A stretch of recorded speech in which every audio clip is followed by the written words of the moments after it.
Hey, this is Brennan Decima, owner of Decima Wealth Consulting.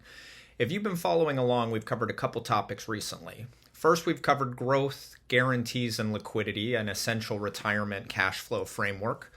We then talked a little bit about how to structure the growth bucket in the current risk environment. We've talked a little bit about how guarantees fit into a plan. And then the final piece is liquidity. And liquidity is your emergency fund. Now, when you're working, the general rule of thumb is 3 to 6 months in savings because you have a paycheck coming in. Well, what's the rule of thumb in retirement? Most of my clients, we have 1 year of expenses plus any big ticket spending plans we know are coming out in the next 2 years. So let me give you a good example. If we know that we need to pull $50,000 from the portfolio in expenses, we're going to keep $50,000 in cash.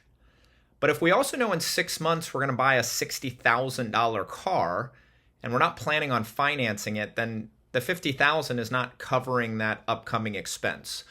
So in that scenario, we would keep $110,000 in the liquidity bucket to cover that car, but still keep an emergency fund intact in the event the air conditioning blows out or there's a major repair or renovation that's needed outside of the normal monthly budget, and we happen to be in another downward trend in the market.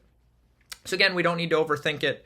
We have our growth bucket for long-term risk. We have our protection bucket for the month-to-month spending, but then we still need that liquidity bucket for surprises and upcoming big-ticket items.